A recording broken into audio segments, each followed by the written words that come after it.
Dear Lord, thank you for this day and your grace and your mercy. Please bless us and guide us, and to show us the way out and the way in, Lord. More of you, less of us.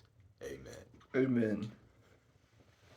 Shortly before this episode started, Quill decided to cause problems, and I went running after him, and I paid dearly for it with my thumb. Yes. This is episode 4. Yes. We don't have a topic.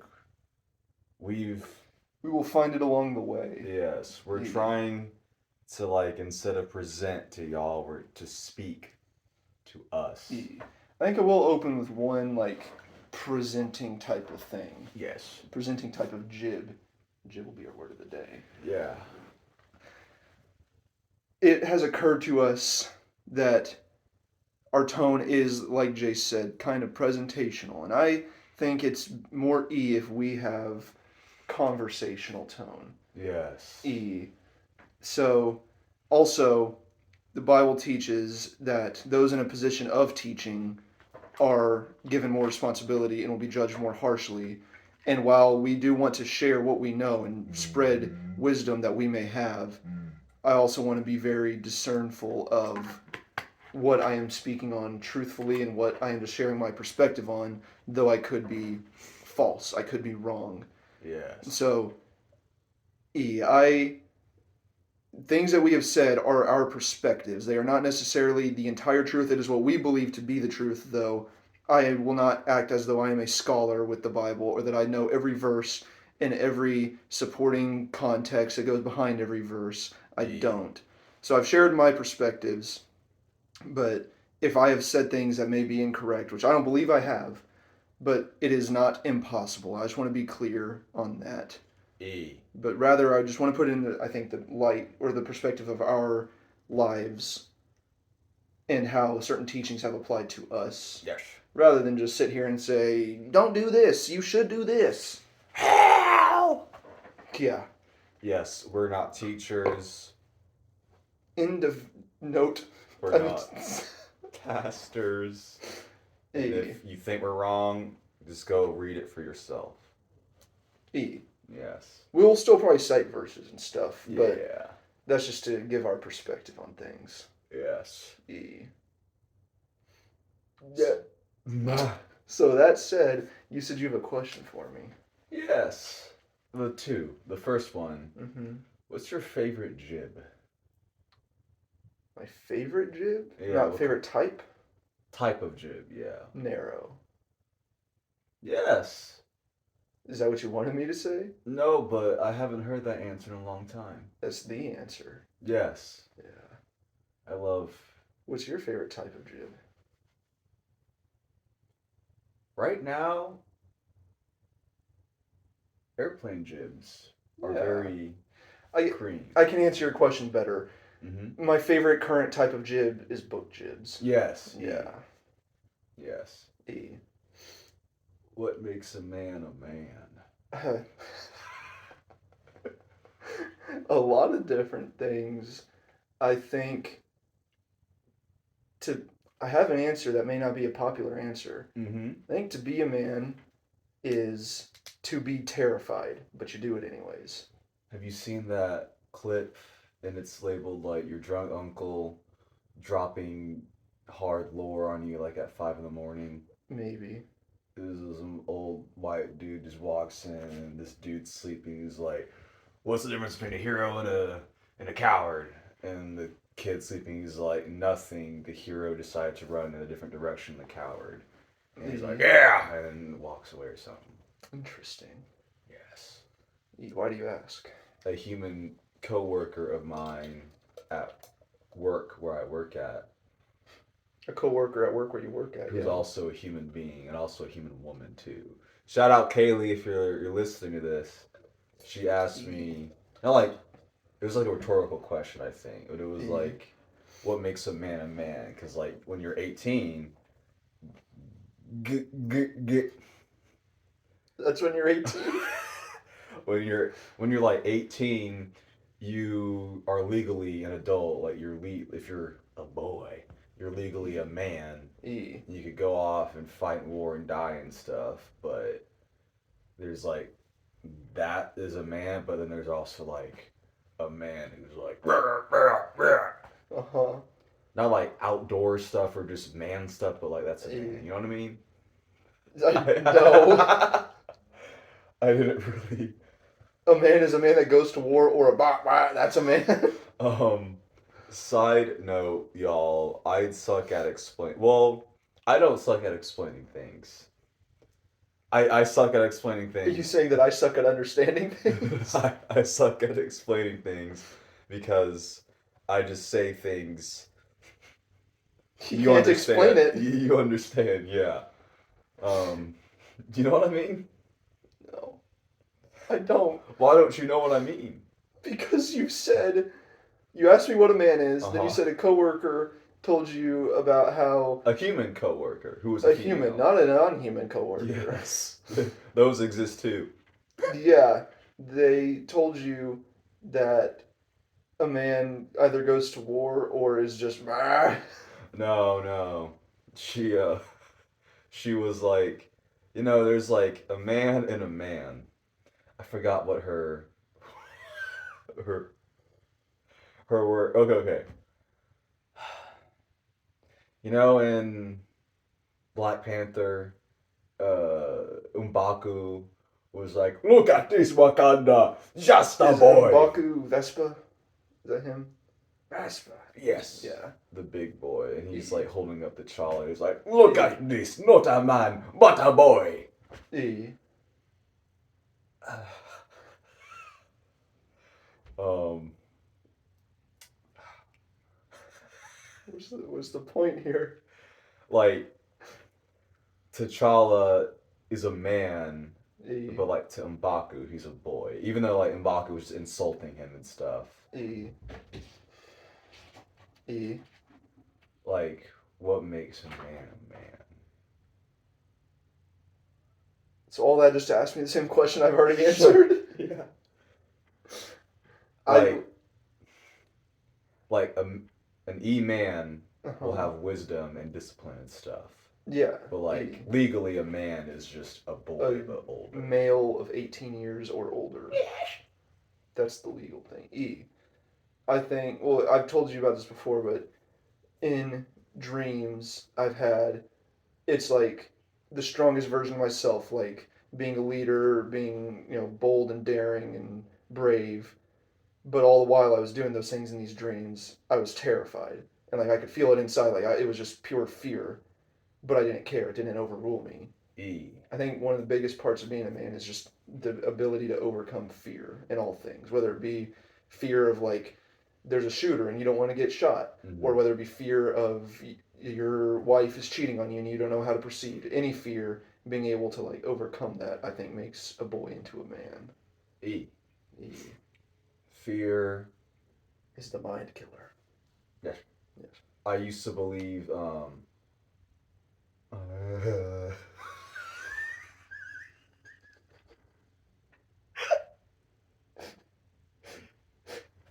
You used to believe what? I don't know what happened to me right there. I don't know. I used to believe.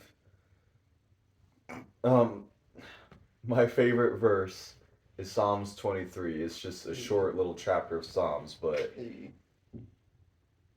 Move your fingers, he's gonna attack. Cool's behind the couch. I don't know when he got under there. Yeah. But it's Psalms 23, 4, I think, and it's, "Yea, though I walk through the valley of the shadow of death, I shall fear no evil, for the Lord is with me." I used to believe, like, after that verse, when I first learned of it, I was like, we're not supposed to feel fear. Like, fear doesn't exist. Like, we can kill fear, but... Well played, Lord. Well played. What? That ties in and stuff. I used to believe like we weren't capable of having fear and stuff. Like we could just get rid of it and partner with it anytime we want. But we're always supposed to feel fear. Like we're always supposed to feel anxiety. It's just a matter Who's in of mastery. control? E. E. Genesis 4:7, one of my second favorite verses says, E. like, God is talking to Cain before he's going to kill his brother Abel. E. And he's like, sin is at your doorstep. You can overrule it. Don't let it be. Don't. You are the master of your own sin. E. I'm just paraphrasing. But, like, we're supposed to feel fear, feel scared, feel anxiety, but we're supposed to overrule it and override it. It's probably gonna be backwards, but Daredevil, the man without fear. It says it right here, the man without fear. E. Though he has fear and he's capable of feeling fear, he just doesn't have it. He doesn't partner with it. It's not him. There might be some people out there who are going to make assumptions if they don't know Daredevil. Daredevil is a Christian person. Catholic. He wears a suit that's red and has devil horns and calls himself Daredevil because it's meant to be like ironic in that way. But he is, I think he's the best representation of Christian struggles in fiction. Because it's not like peaches and cream. And have you explained cream? No, we'll get there. Yeah, we get there when we get there. Mm-hmm. But the whole reason, like, why he wears the red suit with horns is because he himself is constantly struggling through his faith, and he said, like, if God is so good and just, why does he put the devil in me? And like he feels as if he has this innate rage that he can't control and he has to let out, but he doesn't because he masters it, and he fails sometimes. Why? And what did he say? Spoilers. I don't want. Okay, I guess we'll just spoil it anyway. Y'all don't know. Who said why like that? Oh, Batman. Why? When did Batman say when he got stabbed by Rachel in the y'all had years to watch The Dark Knight. It wasn't Rachel, it was Talia al Ghul. Why? And he looked like he was a hot dog. Yeah. Yeah. Where was I going with this? I don't know. You started talking about hot dogs. Does Batman look like a hot dog sometimes? No. I feel like I saw a thing of him as a hot dog a while ago. Is this what this podcast is going to become? I don't know. Like whenever Batman is like or this is off topic, but on the topic of hot dogs. When Batman or the Dark Knight version, he's like struggling with something, or like he just gets hurt really bad or stabbed. He just is like a hot dog to me because his mouth is like. Yeah. You know, like. Where's the hot? Like, what's the bun? What's the dog? No bun. He's just a wiener. You know. Okay. Anyway, Daredevil wears devil horns because he is struggling with himself, and he feels as if he has to not do God's work, but do God's work in the way of the devil, which is not true. Yes. It's like when he puts on the suit, it's like he doesn't want to. He doesn't want to be Daredevil, but he thinks he has to be. Because he's a lawyer by day, vigilante by night. And he sees the justice system fail constantly. So he believes that he has the ability. I guess we're diving into like the specifics of Daredevil. He has heightened senses because he's blind, so he can hear like everything. So he can hear like crime happening 30 blocks away. Miles away. Like birds and like people breathing and coughing and stuff. So he feels like a responsibility because he hears all that and he tries to do it the legal way, but it doesn't work. And so he basically tells himself that he has to go handle it. Yes. Why is he elongating? Quill is just causing problems. That did the trick. Excuse me. Daredevil is a very character. Yes. Do not be blinded, no pun intended, by the fact that he has devil horns on. That's the point. He is devoted to his faith, and because of that, he faces immense struggle. He is my favorite character and hero, and I think he always will be, E. because one, it's like the clear representation of a human struggling with his faith, E. and two, he doesn't just like beat them up and then put them in prison. Like he will physically put them in bars and then work with the law to keep them behind bars, E. and also keep them like get the help they need instead of just beating them up, breaking their arm, and then sending them to Arkham, hoping that they get help when they really don't. E. Yeah. Batman. Batman's also really E though. Batman is very Yeah, he's E. Yes. Excuse you. E. I have something I'd like to bring up. Yes. So, I think I mentioned it on the podcast before, but you know this already. I am falling in love with reading. I read a lot as a kid, but it was just like Captain Underpants or Diary of a Wimpy. Diary of a Wimpy Kid. Those are e-books. Those are hard. But this might be a conversation for another day. Common Core education ruined my passion for reading because it's like, you're going to read this book, you're going to read it on this schedule, and you're going to like it. And because of that, I fell out of reading. I stopped caring about it because it was just dumb books. There are some e-books like The Great Gatsby, The Outsiders. Those To are Kill a Mockingbird goes hard. I've not read that, but I want to. E. But there's some good books, but it's when you get the books that like the school is just enforcing, you have to dedicate 3 months to reading it and writing reports on it, and you just don't care about it. It's going to make you hate reading, and I blame that for why most people stop caring about reading, because reading is a good thing, especially if you get skilled at it.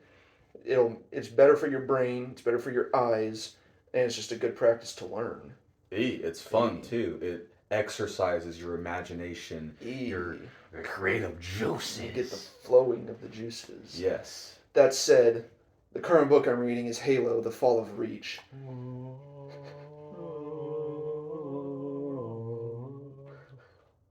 I'm sorry. Forgive me. If you don't know the story of Halo, the reason I bring this up is it's not a directly Christian story, but there's so many stories of just being selfless and heroic that always root back to scripture nowadays when I think about them. Like, I grew up with Halo before I was Christian, but when I look at what Master Chief does, it's like that's the actions of a follower of Christ. Put himself before everyone else. It is a little fuzzy because it's an alien war, but like the essence of like the heroism and selflessness that Master Chief does is very E in my opinion. Master Chief is E. And there's a huge theme of being bigger than oneself, one man against an army. And this theme is also in things like Lord of the Rings with the hobbits and stuff. But it's just been on my mind recently. Master Chief is more than just a really powerful character that goes hard. He's a genuinely selfless hero. He is. I get like, doesn't one of the books or like the lore describes him as like, as a child he was like born, or the closest thing to being born a leader, a natural born leader. Basically. E. That's the Fall of Reach is talking about all of that, and he's always been like, he was always stronger than the others. So he was kind of like isolated from them because they always dinked on him. But then when they were older and like they started training and stuff, pretty quickly, they were doing like some training mission, and he acted on his own authority outside of the rules just to save the lives of all of his crew. And the one guy, one of the leaders, wanted to be like, oh, we got to punish him. Should he just be taken back home? But then Dr. Halsey said, no, you need to make him a leader. E. Master Chief is E. He could retire after everything that's happened, but he doesn't do that. Oh. He doesn't have that option. He doesn't? Maybe now at the point of the lore that it's at now. But yeah, that's what I meant. But he just doesn't. He's also still stranded on the Halo ring at the end of Infinite.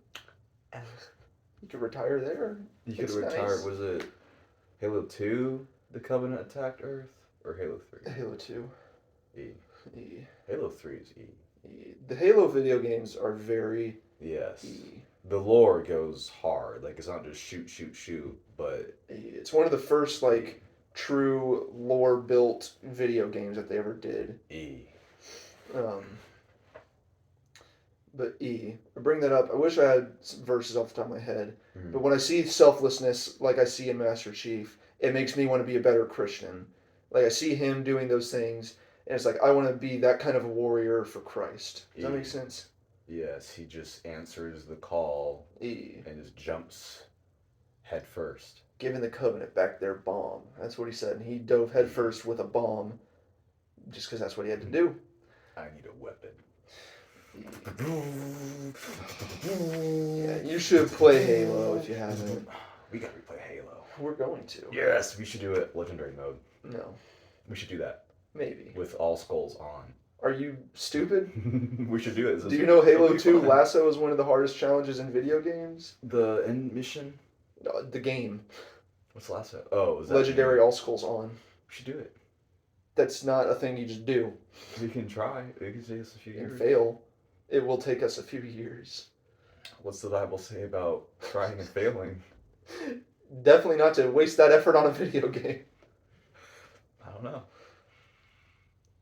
Anyways, I think to kind of make this a bigger thing, I very much enjoy seeing, like, feeling inspiration from fictional characters. The Bible is like my source of inspiration, of motivation, and peace. But then whenever I can like adapt that and see that in other fictional content, it like strengthens it. It's like it's examples of how you can apply the virtues that Christ enforces with us. I like it very much. I don't know if it's in frame. Yeah, Spider-Man. He's my all-time number one favorite fictional character. I hate Spider-Man. I can't stand him. I love Spider-Man. He embodies sheer determination and force of will better than any other character in fiction. I like Spider-Man too. He's very Daredevil's up there as well, but I think so you hate him. I don't love him as much as Spider-Man. You just say you hate him. It's okay. That's not true. So you hate me because I love Daredevil. Yes. Wow. All men are the same. But I've been consuming a lot of fictional stuff. I do want to read more nonfiction. I've told you about that some. Like I want to be more historically knowledgeable and read like biographies and stuff like that too.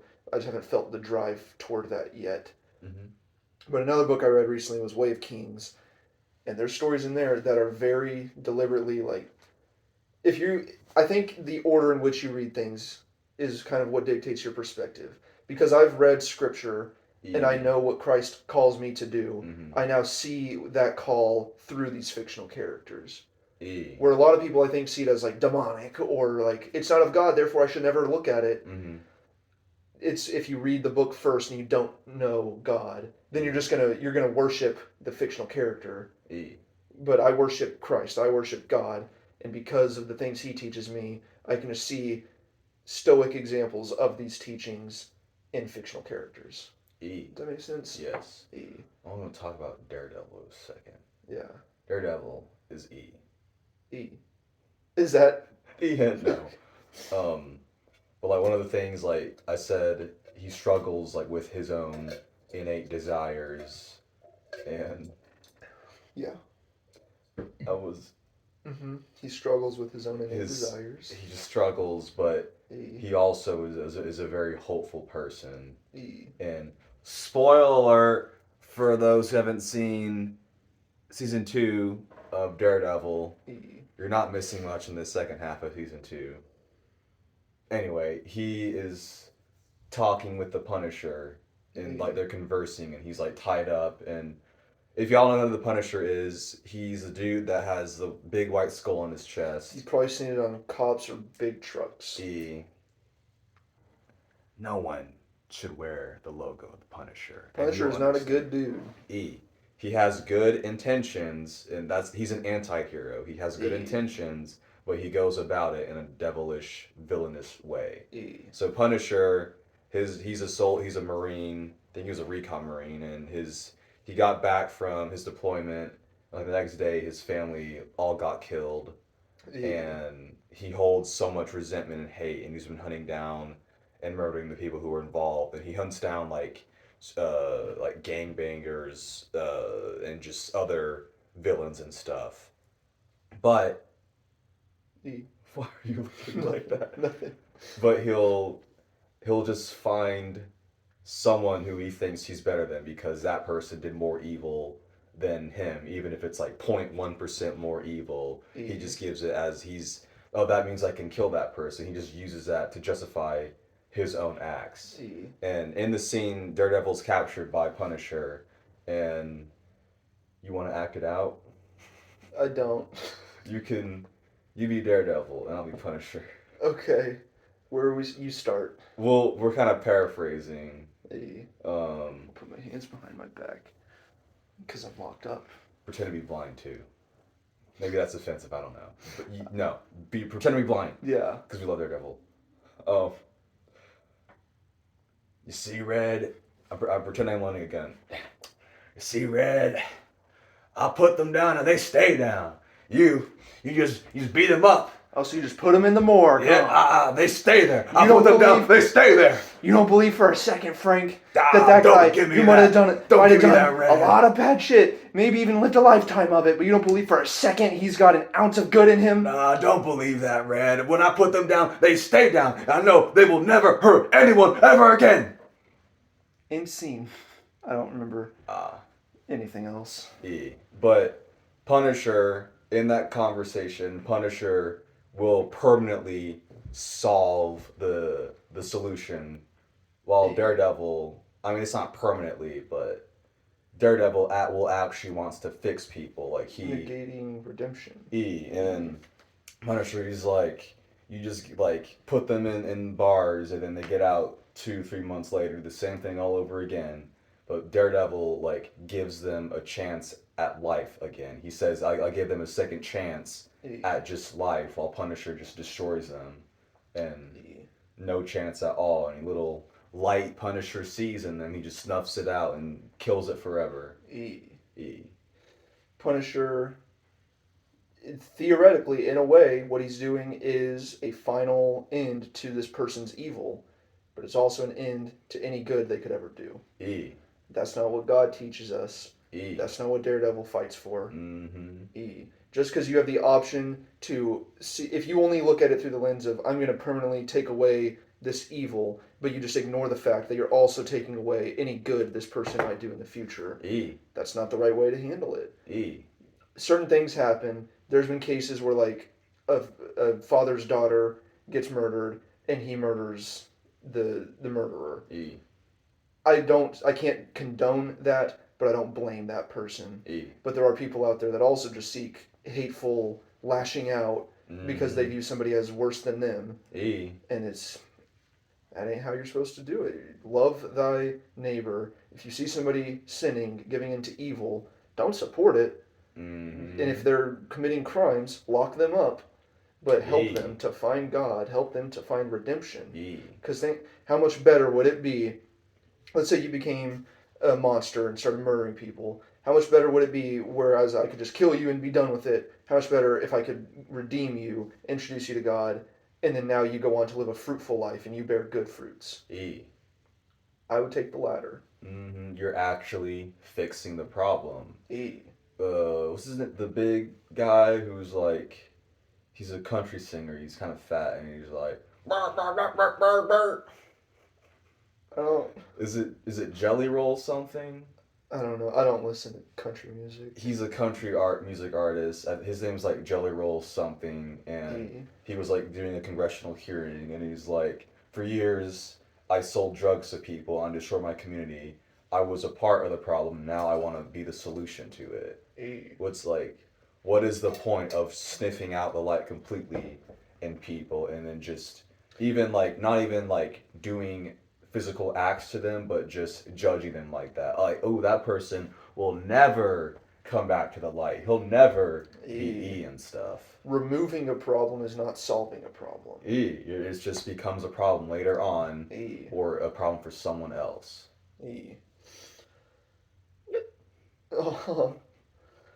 I think this is kind of a controversial jib, but I want to bring it up. And we've talked about this a lot in the past.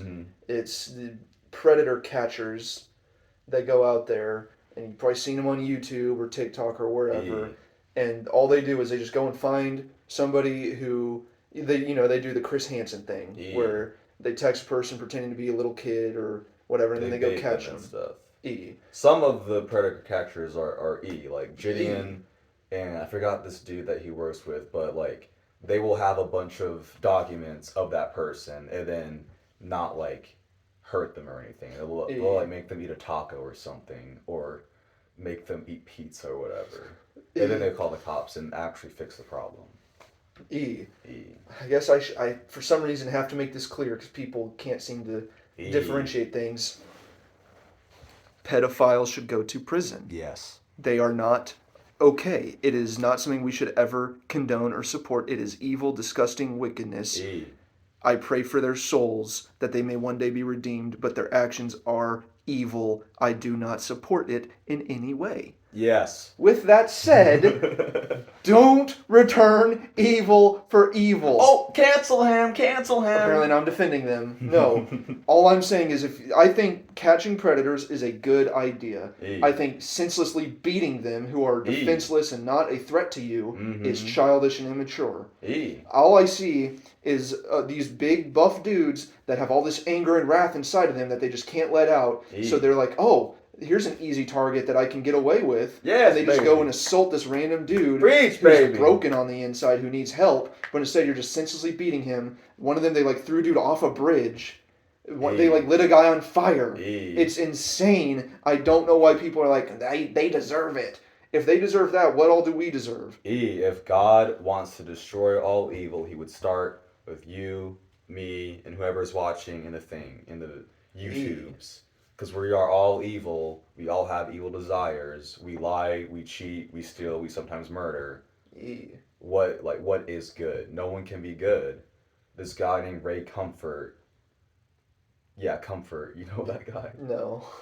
How do I say the word comfort? Like I'm comforting a human. Comfort. You said it. It sounds weird for me. Anyway. Okay. He's a street evangelist, and he'll go out and like talk to people. And he's like, ever like lied, cheated, stolen stuff, and the guys are like, yeah, but I've done all those things. And he's like, so if you're on trial for murder or something, but no, if you're like on trial for a judge, and then you tell the judge like, I've done all these good things, does that make you a good person? Who, you know what I mean? Yeah. Who said it? It was, I think, in something recent, but it's like good people can do evil things and evil people can do good things. I don't remember. I did read a verse recently about who was it? Somebody in the Bible. It was talking about how like though they lived a good life, they still had to repent of their sin. Like you still live a good life. That doesn't mean that you're sinless. Like good in a colloquial way, like a generally good life. But you still fail, you still mess up, and you still partner with evil, even if it's like a little, like you don't like a human, and he's like, I hate that guy, I can't stand him. Or like you just lie just for no reason and stuff. That is still an evil act. It doesn't mean that you are an evil person, you know? Indeed. It is dinky that people repay evil for evil. And those pedophiles, most of the time, they're not going to get the cops called on them because the people that just beat them up could also get arrested. But that doesn't mean that they're just not going to do it again. They're just going to mean that they're going to not get caught next time. It's out of stock. Even like in Chris Hansen, when like there was a few situations where he couldn't like put someone in prison. I think it was him or someone else, but like the next day they're doing a pred catch and it was the same guy they got the day before, and the guy was like, I won't do it ever again, I'm sorry. I'm sorry. Another jib like that I wanted to bring up is, I don't know if I'm saying this right, but Luigi Mangione or Mangione. I thought you meant like, I thought you were going to say Luigi's Mansion. He's a murderer. He killed the CEO in cold blood, shot him in the back. That's an act of cowardice. Batman would put this man behind bars. Thank you. So many people Batman would destroy him. So many people say that Luigi is like Batman. He's not the hero we deserve, but the hero we need. Batman would never kill. He is not a hero. Batman is the anti-killing superhero. Batman's bigger on not killing than Daredevil or Spider-Man. We don't cross a line. That's a line you never cross. It is disgusting. For the record, that healthcare CEO, I can't remember his name, but I'm sure he's pretty greedy, pretty corrupt, probably did a lot of bad things, and I don't support that. E. And I'm sure the whole healthcare system is full of greed. I'm not E. even sure. I know it is. Like it's evident. Mm-hmm. Just the way those companies exist is pretty E. greedy, and I hate it, and I hope it changes. We don't just start murdering people because of it. E. At what point, for one, a CEO does not have voting power over a whole major billion-dollar E. industry. It's a thing called the board of directors. Killing a random CEO will not change anything. They're going to fill that position with somebody else who just wants to make money. Cut one head off, two more grow. E. And again, talking about solutions, all they're going to do is start spending more money on security, which means what are they going to do to make up for that extra expense? Raise people's rates. Mm-hmm. You can very well argue Mm-hmm. that killing that CEO is just not going to make insurance cost more so they can pay for added security. Mm-hmm. They're not going to be, oh, okay, we'll lower your rate. That's not how that's going to work. You need to make actual change. E. I don't have the answers to healthcare. I don't know. I agree that it's full of greed and corruption, E. but I don't know the correct solution. But I do know the wrong solution. Do not kill. Don't just start killing people. E. Because second- you're mad. The second we just start deciding that if we can kill people because they're greedy, well, how long until we kill lustful people? How long until we just kill angry people or wrathful people or any other sin? If we just decide that those who are guilty of this sin deserve death, we're all going to end up dead sooner or later. Just because you're starting at the top where it's the maximum level of greed doesn't mean that it won't trickle its way down to somebody who wants to buy 2 Lego sets instead of 1. The second you condemn greed to the point of you deserve death, despite the fact that Christ died for us, you're just going to kill everybody. How many people every single day will drive and walk by that same homeless person who's begging for money on the street corner? Not even just not giving them money, but just not even acknowledging their presence, looking at in their direction, not talking to them. How many of us do that every single day? But somehow, if you're a millionaire and you're a CEO of certain things, and you're automatically evil because you're greedy and you just want more money. What is the point? Like, how is that any better than what I do when I look away from a homeless person? What's the point? Greed is greed. On all levels. And I'm not going to sit here and say that you're broke because you buy Starbucks every day. I don't believe that. But I do believe that if you're able to buy Starbucks every day, you're not broke. And a lot of people don't realize that. They'll walk by and be like, well, I'm struggling. I only make $30,000 to $40,000 a year. If you have the money to go spend $7 on a small drink from Starbucks, then you can help thy neighbor who's making $0 per year. And you don't always have to give away money. You're just having a conversation helps. I talked to this one homeless human, and I didn't have any money to give them, but they just said just a conversation helps. Not even trying to toot my own boot, but pray. You can just pray for these people. Believe in the power of prayer. Prayer works. Yes. It is What differentiates us, the common man, from the 1%? Really nothing. It's the same on all levels. Everyone puts shoes on the same way. Maybe some people pants on the same way. I don't know. Okay. Do you put your pants on the same way? As what? I don't know. I go left leg, right leg, up, button, zip. Have you ever thought about putting pants on? Like, the process of putting pants while you're putting pants on? No. It just occurred to me. It's interesting. Sorry, continue. That's okay. I think time for word of the day. Yes. Jib. Yes. I think it did predate E. So this, I think, is the foundational word of the language. We don't use it as often anymore, but we still use it. Yeah, we'll use it a lot. Jib. Should I just tell the story? Yes. We were at my old house, my parents' house.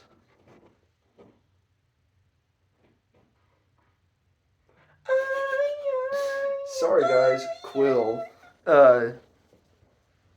We were at my parents' house back in high school, and we were watching, what was it? It was like one of those TLC, like My Strange Addiction. I thought I was watching that in band. It was on my computer. I remember Oh. laughing at it there. Was it an H3H3 video? It was H3H3, My Strange Addictions. They were back when H3H3 would create stuff. Yeah. Yeah. We were watching that, uh, and there was one person who had intimate relations with a roller coaster. And it wasn't a roller coaster. It was like a swinging pendulum thing. that was a roller coaster. Pendulum. Okay. Same difference. Get your facts right. Okay. But they like asked her a question in an interview, and she said, "I love him for the narrowness of his jibs." Jib is a real word. We've now found out since then. Yes. But I never knew. Quill's afraid. Why is he a weirdo? You tootie. I don't know. But she said that we found it hilarious, and we just kept saying narrow jibs, the narrowness of his jibs. At the beginning of this episode, I said my favorite jibs are narrow jibs because that's the origin. But it just turned into jib. So what does jib mean? You answer that. Jib can mean anything. Everything is a jib. Anything, not like it can mean anything, but it means anything. Yeah. Like it could be like a physical jib or like a mental jib or something. It's basically jib means thing. Yes. This is a jib. This is a cup jib. Yeah, specifically a cup jib. This is a cat jib. Yes, a cat jib named Quill. And he has orange and white jibs on him. Yes. That's a hoodie jib that Jace has on. Yes. My favorite superhero jib is Daredevil. Yes. Yes. Jibs we've also used to describe features we find appealing because she loved the narrowness of his jibs, you know? It's like if we meet somebody that we think is very pretty, we'll be like, she's got nice jibs. That's not in a weird way. It's like not sexual. It's just she got nice jibs. She is an attractive woman, therefore she has nice jibs. Yeah. Quill does not have nice jibs. If you ever meet us, we will ask you a simple question. Yes, and don't say I don't know. Don't. May I?